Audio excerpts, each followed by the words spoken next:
अजीज तलबा, आपने सुना होगा कि इंसान ने चांद पर कदम रखा है। माजी में सबसे पहले खला में अपना जहाज भेजा रूस ने। ये तकरीबन 70 की दिहाई में जमीन के मदार में भेजा और उसके बाद फिर अमेरिका ने भेजा। एक दौड़ लग गई। चांद पर इंसानों के साथ एक कुत्ता भी भेजा गया।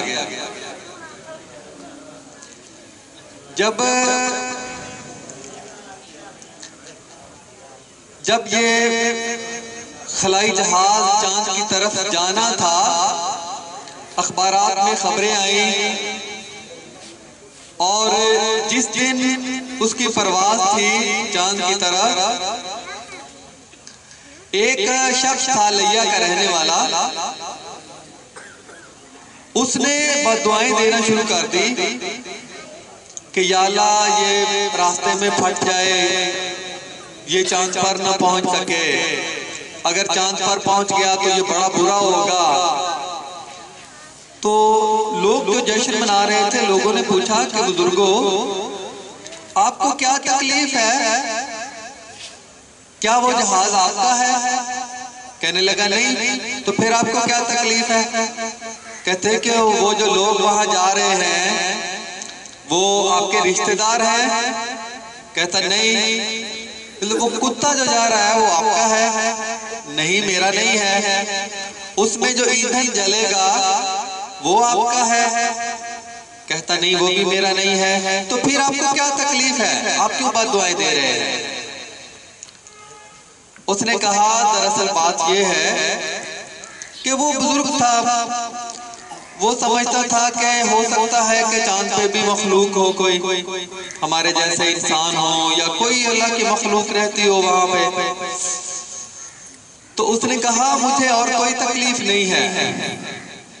जो बात मेरे ज़हन में चल रही है वो ये है कि खुदा न खास्ता वहां पे कोई मखलूक हो, इंसानों जैसी मखलूक हो, अल्लाह ताला ने पैदा की हो, और इंसान जो खलाई जहाज लेकर वहां जा रहा है वो सबसे पहले इंसानों की बजाय अगर कुत्ते को वो उतारते हैं तो वो जो वहां पे मखलूक रहती है वो ये समझेगी कि जो जमीन से लोग आए हुए हैं वो इस कुत्ते की तरह के हैं, उनकी शक्ल सूरत वो कुत्ते की तरह की है।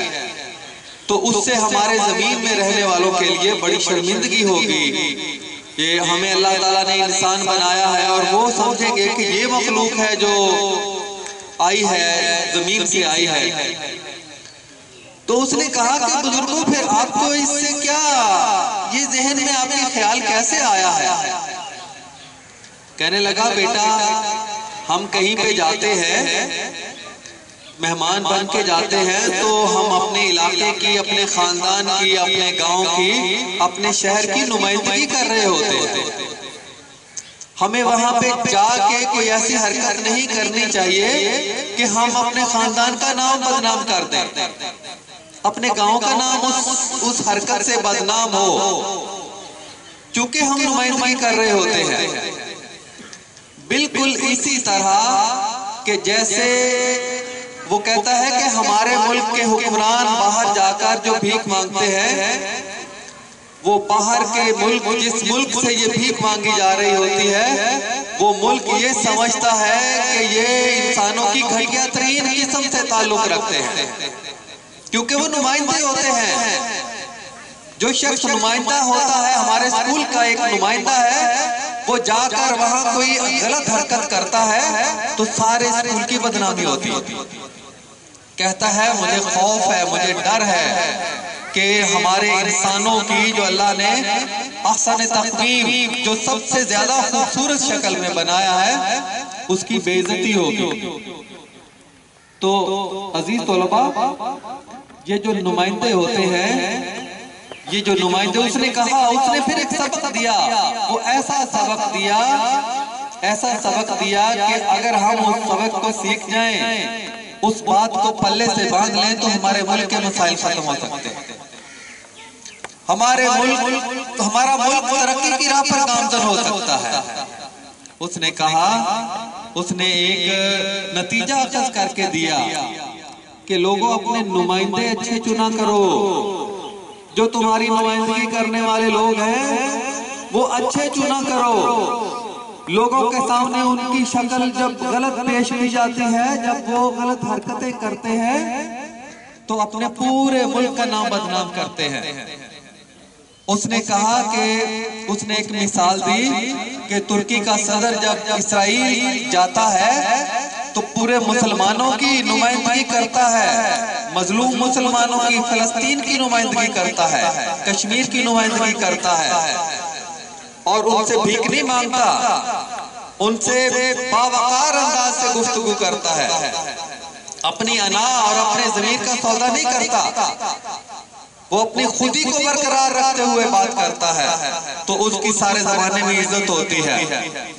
वो लोग इज्जत करते हैं कि ये इंसान का बच्चा है, ये मर्द का बच्चा है, ये मर्दों की बात करता है, ये अनापरस्त है, इसके दिल में, दिमाग में खुदी का जज्बा है, इसने खुदी का सबक पढ़ा हुआ है। तो अजीज बच्चों, हम दिन रात अपने नुमाइंदों को गालियां देते रहते हैं, अपने सियासतदानों को, जिनको हम चुन के आगे भेजते हैं। अगर हम नुमाइंदे अच्छे नुमाइंदे चुनेंगे तो अच्छा नक्शा पेश करेंगे, हमारे लिए अच्छे फैसले करेंगे, झोली नहीं फैलाएंगे, जाकर भीख नहीं मांगेंगे, मुल्क का वकार दांव पे नहीं लगाएंगे, आपकी तालीम के निजाम के मुख्तलिफ निजामों को पैसों के इवज नहीं बेचेंगे, तो वो असल नुमाइंदे होंगे। हम उनको चुनते हैं, बहुत बड़ी गलती, सबसे बड़ी गलती हमारी होती है। हम उनके, हमारे अंदर वो अल्लामा इकबाल रहमतुल्लाह अलैह जो फरमाते हैं, जो वो खुदी जो निकल जाती है गुलाम कौमों में, तो फिर उनको खड़े होकर बात करने का सलीका भूल जाता है, फिर वो बावकार तरीके से बात तक नहीं कर सकते। ऐसे लोग ही हमारे मुल्क के मसाइल पैदा करते हैं। मेरी अल्लाह से दुआ है कि अल्लाह ताला हमें ऐसे नुमाइंदे चुनने की तौफीक अता फरमाए, जिनकी जो जहां जाएं और उनकी शक्ल नऊज़ बिल्लाह कुत्ते जैसी ना हो, उनकी शक्ल इंसानों जैसी हो, जिसको अल्लाह ताला ने अहसन तक़वीम बनाया है। वमा अलैना इल्लल बलागुल मुबीन।